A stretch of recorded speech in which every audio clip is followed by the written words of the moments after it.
Hello, fellow midlifers. Welcome to the channel. Today I'm sharing the performance of my very first rental on year 5. April 7, 2026 is an important milestone for me. This marks my 5th year as a real estate investor. April 7, 2021 was the date when I finally closed on my first rental property after over a year of studying, analyzing deals, and making offers. It's an important date because I almost gave up so many times before this deal finally happened. A lot of people say the first 5 years of real estate investing suck, and I can agree. And so this is such an important crossover point for me. And to celebrate this milestone of reaching 5 years, I thought I'd create a video on the performance of my very first rental after 5 years. If you're new here, I'm Jean. I'm sharing my journey of real estate investing in midlife. The hope is that this content is as real as possible so those who are a few steps behind can learn from my lessons, mistakes, and wins. And also to set realistic expectations, because I feel like when I was starting out, there was a lot of hype and there were a lot of guru videos that gave the perception that real estate is easy and that growing is easy. For me, it hasn't been easy, nor has it been linear. It's been more like a roller coaster, and that includes this first rental. So I bought my first rental in 2021 at age 40. It was one of the scariest days of my life. I knew I wanted to do this, but doing something for the first time always comes with a lot of fear because of the uncertainty. And if you'd like to learn more about this first rental, I'll leave a link to that video and to some other videos below. One of the things that I realized after about 2 years of real estate investing, I started investing in 2021. In 2023, one of the things that I realized was that I needed to keep really good tabs on my rental property income and expenses. While I had a property manager that would send me reports, I wasn't very intentional about my own tracking and bookkeeping. So 3 years ago, 2023, I decided to religiously track every property and every expense, even if I don't have a whole lot of properties. But I decided I need to religiously track every single expense. So I created a spreadsheet from scratch to track everything and to get a really clear picture of the performance of each asset.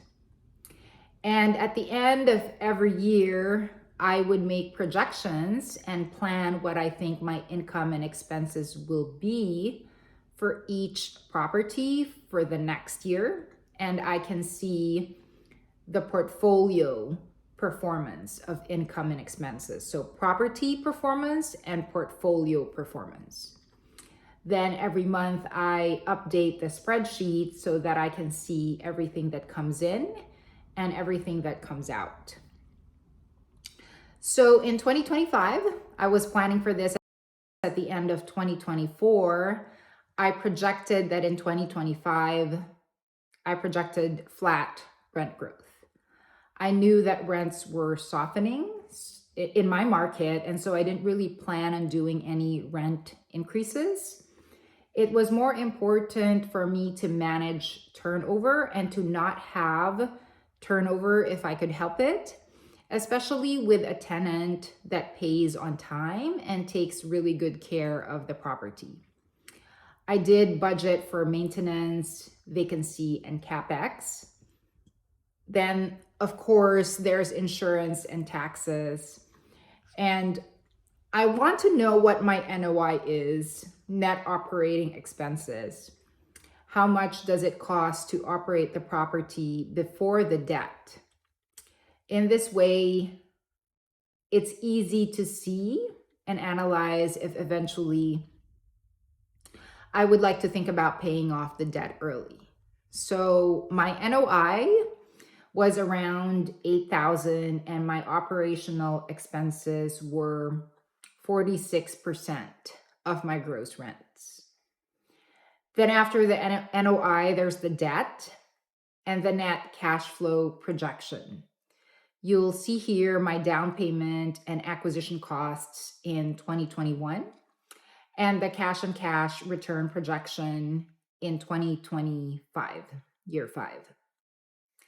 My projected cash flow was $224 a month, and my projected cash on cash return on year 5 was 9%. Definitely not super sexy and not financial freedom numbers, but I'm sharing this because I want to keep it real. Some key items I want to call out in 2025. I switched property managers, so I had some additional property managed expenses with a turnover. So even if there was no tenant turnover, there was a property management turnover. There were some minor repairs the first few months. And one important thing here is that I wanted to keep the quality tenant. These tenants, they moved in 2024, and last year rents were softening and even some were even going down in my market. So I decided not to increase the rent. The major strategy here was to keep a quality tenant and reduce turnover. It was a pretty quiet year for this rental, no tenant turnover, just some minor repairs, no major drama. And this is exactly the kind of tenant and property that I want to hold on to long term and that is sustainable for me. So at the end of the year, we see here the projected rents matched my projection at the start of the year.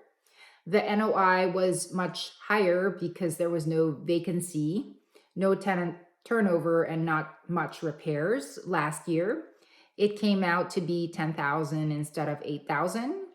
And so my net cash flow was around 4,700 for the year, or around 396 a month. So here's a summary of year 5. Rent income, 15,000, expenses, 10,242, cash flow, 4,758, cash on cash return, 16%. This was actually my best year since acquiring the property. For context, my cash flow and cash on cash return on years 3 and 4 were pretty low, and there were times when I was discouraged and even thought of selling the property and thought if I made a mistake. There were days when I wondered, did I make a mistake? Is this worth it? If you're interested in the details of the performance from years 1 to 5, I'll link the videos below. At the end of year 5, I'm glad that I held on to it. The most important takeaway for me for this property was that tenant turnover and problem tenants are costly. So when I found a quality tenant, I thought of the tenant as an asset, and my goal was to keep the tenant.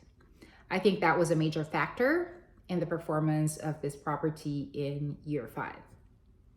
For those who are managing rentals, would you rather raise rent to maximize cash flow or keep a great tenant for stability? I'm curious how other investors think about this. I hope this helps someone see the reality of real estate investing. If this video helped you, I'd appreciate a like and hope you would consider subscribing. Thanks so much for watching, and I'll see you in the next one.